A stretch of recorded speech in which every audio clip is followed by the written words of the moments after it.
BJP के साबिक रुकन पार्लियामान परवेश वर्मा जो दिल्ली असेंबली इलेक्शन का इंतखाब लड़ रहे हैं, दिल्ली असेंबली इलेक्शन लड़ रहे हैं, उन्होंने गुज़श्ता 2 दिन पहले एक बयान दिया था जिसमें कहा था कि पंजाब से जो खासतौर से पंजाब से जो लोग आ रहे हैं यहाँ पे, यानी उनका इशारा सिखों की तरफ था। यहाँ पर उनकी जो गाड़ियाँ घूम रही है और ये सिक्योरिटी के लिए खतरा हो सकता है नेशनल कैपिटल के। इस पर बड़ा काफ़ी हंगामा हुआ है कि अरविंद केजरीवाल ने भी इसके खिलाफ जो है सख्त जो है बयान जारी किया था और वजीर दाखिला अमित शाह से डिमांड किया था कि वो इस पर माफ़ी मांगे, सिखों की जिस तरह से टारगेट किया जा रहा है। उसी हवाले से हमारे साथ बात करने के लिए मौजूद है पंजाब के मिनिस्टर हैं, ट्रांसपोर्ट के मिनिस्टर हैं, लालजीत सिंह भुल्लर साहब।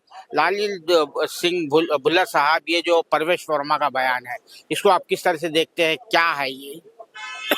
आपको ठेठ बताया जा रहा है। देखिए, जो बीजेपी है ना, बीजेपी के जो नेता जहाँ से इलेक्शन लड़ रहे हैं पूरी दिल्ली से, सभी के सभी बुखला गए। इनको जो हार है ना वो बर्दाश्त नहीं हो रही। और ये जो इन्होंने बयान दिया है ना कि पंजाब नंबर गाड़ियाँ 26 जनवरी पे पता नहीं क्या हो सकता है। देखिए, पंजाब के लोग हैं ना, जो ये किसी के लिए अपनी जान दे सकते हैं, किसी की जान नहीं ले सकते। पंजाब के लोग हैं, इन्होंने हर जगह पे अपना सीना आगे किया। अगर हम बात करें हमारी जो दूसरे देशों के साथ सरहदें लगती हैं, वहाँ पे भी जो सिख रेजिमेंट है, जो पंजाबी हैं, वो आगे होके लड़ाई लड़ते हैं और दुश्मन के दांत खट्टे करते हैं। और अगर बात करें पहले दौरों की, तो हमारे गुरु तेग बहादुर पातशाह जी ने, हमारे गुरु गोबिंद सिंह जी ने अपना सारा परिवार वार दिया। किसके लिए वार दिया? पूरे देश के लिए, हिंदू धर्म के लिए, सभी धर्मों के लिए। मैं यहाँ पे दिल्ली में आया हूँ और काफ़ी दिन हो गए मुझे यहाँ पे आए हुए। मैं लोगों से मिलता रहता हूँ। मुझे हिंदू कम्युनिटी, सिख कम्युनिटी, मुस्लिम, ईसाई, सभी कम्युनिटियाँ के लोग मुझे मिलते रहते हैं। और लोग बोलते हैं, क्योंकि पिछले दिनों में गुरु गोबिंद सिंह जी का गुरुपुरब था, तो सभी कम्युनिटी के लोग गुरुपुरब में शामिल हुए। तो खास करके हिंदू कम्युनिटी, वो लोग बोलते हैं हमारे गुरु तो गुरु गोबिंद सिंह हैं, हमारे गुरु तो गुरु तेग बहादुर हैं। उन्होंने हमारे लिए अपना परिवार वार दिया और हम लोग आज सुरक्षित जो बैठे हैं दिल्ली में, देश में, हम गुरु गोबिंद सिंह जी और गुरु तेग बहादुर पातशाह जी के कारण ही बैठे हैं। इसके सबके बावजूद जो आप कह रहे हैं, कहते हैं, तो पंजाब की तरफ से जो रिएक्शन आना चाहिए था, जिस तरह का पावरफुल रिएक्शन आना चाहिए था, वो नहीं आया। सिखों की तरफ से, खासतौर से इन्हें पर्टिकुलरली सिखों का नाम तो नहीं लिया, लेकिन इशारा तो वही था, टारगेट तो सिख ही थे। देखिए, रिएक्शन जो आना पूरा रिएक्शन आएगा। 5 फरवरी को इलेक्शन है। दिल्ली में भी पंजाब के जो सिख हैं, पंजाब के लोग हैं, वो बसे हुए हैं। जब 1947 में पंजाब का बंटवारा करके हिंदुस्तान पाकिस्तान जो बनाया, वो हिंदुस्तान पाकिस्तान नहीं बनाया, सिर्फ पंजाब को काटा गया, पंजाब को बांटा गया। और जो पाकिस्तान वाला पंजाब है, वहाँ से जो हमारे भाई बहन, कम से कम 50% आबादी है जो दिल्ली में बैठी हुई है, जो पंजाब पाकिस्तान में रह गया ना, वहां से आके यहाँ पे बसे हुए हैं। वो पंजाबी, वो सिख, वो हमारे भाई बता देंगे 5 फरवरी को बीजेपी को कि हम में कितना दम है, हम सरकार बनाने और सरकार को गिराने में कितनी बड़ी भूमिका निभाते हैं। वो पंजाबी भाई बीजेपी को उनका चेहरा जो है ना वो दिखा देंगे। और जो ये प्रवेश वर्मा है, इनको, बीजेपी की लीडरशिप को इस जो निंदनीय बयान दिया इस आदमी ने, उसके लिए मुआफ़ी मांगनी चाहिए। ये कोई अच्छा बयान नहीं है। ये सिख कौम वो कौम है जिसने हर धर्म के लिए अपना सिर कटाया है, अपना बलिदान दिया। अगर बात करें 1947 की भी, तो हमारे पंजाबियों की 90% कुर्बानियां देश को आज़ाद कराने में। ये कोई ऐसा नहीं है कि कोई बलमानसी से अंग्रेज हमारा देश छोड़ के चले गए हैं। अगर पंजाबियों ने अपनी शहादतें दी, अपनी जानें निछावर करी, तो अंग्रेज फिर ही हमारा देश छोड़ के यहाँ से भागे हैं। ये बीजेपी वाले जो आज सत्ता का आनंद मान रहे हैं, सत्ता मान रहे हैं, ये भी पंजाबियों की दिलाई हुई आज़ादी के कारण ही सत्ता मार रहे हैं। अगर पंजाबियों ने कुर्बानियां ना करी होती तो ये आज सत्ता में ना होते, आज सत्ता किसी और की होती। तो ये इन्होंने जो बयान दिया, इसका खमियाजा पंजाब के जो लोग यहाँ पे बसे हुए हैं, जिनके दादा परदादा यहाँ पे 1947 के दौर में इन्हीं जो बीजेपी और कांग्रेस वाले हैं, इन्हीं की जो बेरुखी है, उसी के कारण पंजाब का बंटवारा हुआ।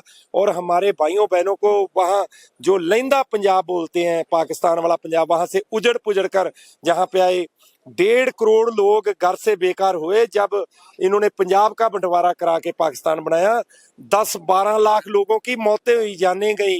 वो जो इतना बड़ा नुकसान इन लोगों ने करा, फिर भी ये लोग पंजाबियों से नफरत करते हैं। दिल्ली के पंजाबी इन लोगों को बता देंगे कि वो क्या करने की हिम्मत रखते हैं। अच्छा, ये मैं देखने में आ रहा है कि आम आदमी पार्टी की जो इलेक्शन कैंपेन चल रही है, तो इसमें सबसे ज्यादा जो है पंजाब की तकरीबन पूरी कैबिनेट, आप भी कैबिनेट मिनिस्टर है, आपकी चीफ मिनिस्टर भी जो है लगातार रोड शो कर रहे हैं, आज भी उनका रोड शो है।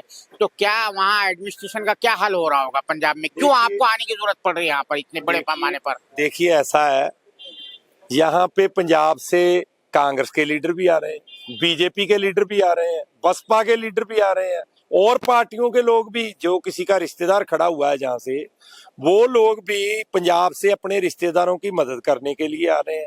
और तो और जो पंजाब से गाड़ियां आती है, एनआरआई हमारे भाई जब इंटरनेशनल एयरपोर्ट से England, Australia, New Zealand, America, Canada, बाहरले देशों को जाने के लिए आते हैं, वो भी तो पंजाब नंबर गाड़ियों से आएंगे। ये तो इन लोगों ने ऐसे ही मुद्दा बना रखा है, इन लोगों को अपनी हार दिख रही है। और पंजाब में बढ़िया सरकार चल रही है, काम कर रही है सरकार। और अगर कोई हमारा भाई इलेक्शन लड़ रहा है, यार साडा फर्ज बनता, हमारा फर्ज बनता आके उसके लिए कैंपेन करें। हमारे पंजाबी भाई यहाँ पे जो रहते हैं, उनको हम निवेदन करेंगे, बेनती करेंगे, जो सरकार ने काम करे हैं, जो केजरीवाल साहब ने काम करे हैं, हम लोगों के बीच जाएंगे, बताएंगे, तो लोग वोट भी डालेंगे। हमारे रिश्तेदार हैं यहाँ पे, हमारे भाई बहन है यहाँ पे, दिल्ली में हमारी राजधानी है, हम आ सकते हैं, हमें कोई रोक थोड़ा सकता है, हमें भी नहीं रोक सकता। एक भी पंजाबी की गाड़ी को, पंजाबी को कोई यहाँ से आने से रोक नहीं सकता। ये लोग चाहे जो मर्जी कर लें, पंजाब के लोग डरने वाले नहीं है। और जो दिल्ली में बसे हुए हैं पंजाब के लोग 1947 से लेके आज तक के, वो लोग बीजेपी को धूल चटा देंगे, बता देंगे कि कैसे इन्होंने बयान दिया। इस बयान को लेके कांग्रेस भी उनकी हिमायत कर रही है, कांग्रेस और बीजेपी को धूल चटा देंगे ये लोग। आखिरी सवाल ये है, डॉक्टर मनमोहन सिंह की मृत्यु के बाद जो लास्ट राइट्स है, जिस तरह से उनकी इंसल्ट की गई है, उसका क्या मैसेज गया है सिख कम्युनिटी में? देखिए, डॉक्टर मनमोहन सिंह किसी एक पार्टी के सांझे नहीं थे, वो तो पूरे देश के लोकप्रिय पीएम थे, पूरे देश के नहीं पूरी दुनिया के लोकप्रिय थे। और उनको जो मान सम्मान बीजेपी को देना चाहिए था वो उन्होंने नहीं दिया। तो इस पे गांधी परिवार को भी बोलना चाहिए था, वो भी नहीं बोले। उनको जो मान सम्मान इन्होंने नहीं, गांधी परिवार ने तो बहुत कुछ कहा, आप कैसा कह रहे हैं? नहीं इतना कुछ नहीं, जो बहुत जो जो आप ये बताइए कि सिख कम्युनिटी में इसका क्या मैसेज है? देखिए, अकेले सिख कम्युनिटी में नहीं, पूरे देश के, देखिए बादल साहब ने कहा कि you are the pride of सिखों के लिए भी प्राइड है, पूरे भारत के लिए वो प्राइड है। उन्होंने जो काम करे ना, 10 साल वो पीएम रहे, उन्होंने पीएम रहते हुए जो देश के लिए काम करे, वो तो सभी के साझे थे। इससे जो सम्मान उनको नहीं ना दिया, इससे हिंदुओं को भी ठेस पहुंची है, इससे मुस्लिम कैटेगरी को भी ठेस पहुंची है, ईसाई कैटेगरी को भी ठेस पहुंची है, सिख को तो पहुंचनी, पूरे देश के लोगों को ठेस पहुंची है। ये कोई बीजेपी ने अच्छा काम नहीं किया। इसका असर होगा इलेक्शन में, जो असेंबली बिल्कुल बिल्कुल, यहाँ पे तो बहुत बड़ी आबादी है सिखों। बिल्कुल बिल्कुल, लोग बता देंगे कि जो सम्मान के योग्य है उसको अगर सम्मान ना दो तो उस पार्टी को अर्श से लोग फर्श पे लेके आएंगे। बीजेपी ने जो करा है उसका नुकसान बीजेपी को इस इलेक्शन में पूरा झेलना पड़ेगा। बहुत शुक्रिया साला से बात करने के लिए लालजीत सिंह भुल्लर साहब। धन्यवाद, बहुत बहुत धन्यवाद। ये थे पंजाब के कैबिनेट मिनिस्टर लालजीत सिंह भुल्लर साहब, ये जो यहाँ पर कांग्रेस, ये माफ करना, आम आदमी पार्टी की असेंबली इलेक्शन के लिए, कैंपेन के लिए यहाँ दिल्ली आए हुए हैं। और तकरीबन कई मिनिस्टर जो है यहाँ जो है आकर जो है रोड शोज कर रहे हैं। खासतौर से जो चीफ मिनिस्टर है भगवत सिंह मान साहब, वो तो मुस्तकिल जो है दिल्ली में डेरा डाले हुए है। तो पंजाब की तकरीबन जो आम आदमी पार्टी है, पूरी की पूरी यूनिट यहाँ पर जो है सरगर्मी से काम कर रही है। और जो परवेश वर्मा ने इसी हवाले से बयान दिया था, इसी तनाजुर में, कंटेस्ट में बयान दिया था, जिसकी जो है इनकी तरफ से सख्त मजम्मत की जा रही है और डिफेमेशन केस भी किया गया है। अब देखना है कि ये असम्बली इंतखाबात पर ये बयान है वो किस तरह असरअंदाज होता है, और ख़ास तौर से जो वज़ीर-ए-आज़म साबिक़ वज़ीर-ए-आज़म मनमोहन सिंह की जो आखिरी रसूमात अदा की गई थी, जिसके बारे में बड़ा जो है